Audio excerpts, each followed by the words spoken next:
আসসালামু আলাইকুম friends, welcome to my channel আশার আলো গার্ডেনিং। তো আপনারা সকলে কেমন আছেন? আশা করি খুব ভালো আছেন। আপনাদের সঙ্গে আমি আশারুল, আমিও খুব ভালো আছি। তা চলুন আজকে আমার একটা নতুন বিষয় নিয়ে আপনাদের সামনে হাজির হয়েছি। তো বিষয়টা আপনারা স্কিপ না করে দেখতে থাকুন, তাহলে বুঝে যাবেন যে আজকের আলোচনার বিষয়বস্তু কী। তো চলুন আজকে ভিডিওটা শুরু করা যাক। তো ফ্রেন্ডস, এই যে আপনারা দেখতে পাচ্ছেন, দেখেই বুঝে গেছেন আজকের বিষয়বস্তু। তো আজকের বিষয়বস্তু হচ্ছে এই যে সুন্দর 3টে স্টিক এসছে। গাছটা সকলেই চেনেন আপনারা, তো তবুও হয়তো যদিও বা না চিনে থাকেন, তেনার বোঝার সুবিধার্থে গাছটা আমি বলে দিচ্ছি। এটা হচ্ছে রজনীগন্ধা। তো আমরা যারা ছাদ বাগান করি, আমরা যারা বাগান প্রেমী, আমি ব্যক্তিগত মতামত, এটা আপনারা অবশ্যই একটা আইটেম রাখবেন রজনীগন্ধার।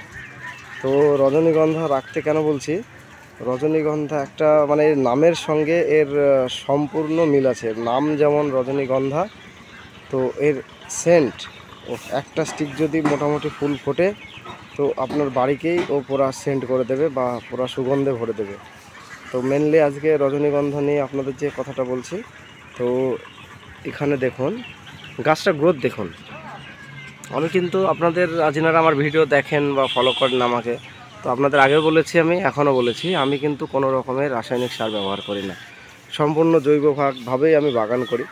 তো আমিও চাই আপনারাও জৈবভাবেই বাগান করুন, তাতে খুব ভালো হবে রেজাল্ট। আপনারা তো নিজের চোখের সামনে দেখতে পাচ্ছেন গাছটা কী সুন্দর গ্রোথ আছে। তো ফ্রেন্ডস, যেটা বলছিলাম, এই রজনীগন্ধা গাছের মোটামুটি পরিচর্যা খুব একটা সেরকম লাগে না। ওই হয়তো মাসে এক আধ দিন,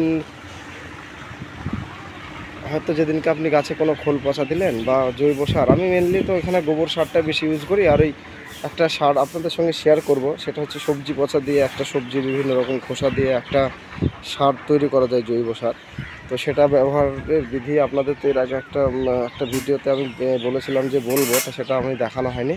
তো নেক্সট খুব শীঘ্রই ওই ভিডিওটা আমি শেয়ার করব আপনাদের সঙ্গে। তো এই যে রজনীগন্ধার দেখুন, এর পরিচর্যা মেনলি সেরকম কিছুই নেই, তবে স্টিক এসেছে 3টে। তো ফুলটা ফুটুক, সেটা আপনাদের সঙ্গে আমি একটা শেয়ার করব। তো যেটা বলছিলাম আপনাদের, এর মেন পরিচর্যা বলতে এখন গোড়াটা লক্ষ্য করুন আপনারা। এখন গাছটা খুব ফ্রেশ আছে।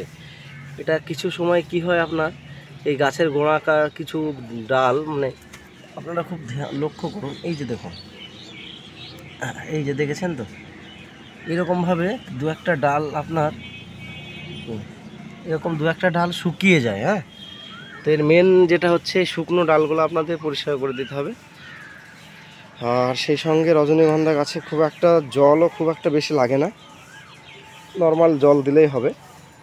আর একটা বিষয় হচ্ছে, যেটা হচ্ছে রজনীগন্ধা খুব সহজেই কিন্তু চারা তৈরি করা যায়। আপনারা সেটা বলছি, সেটা আপনাদের সিস্টেমটা, এই যে গাছটা দেখছেন তো, এইটা যদি আপনি হয়তো একটা ভিজে অবস্থায় তুলতে হবে, না হলে তুলতে পারবেন না।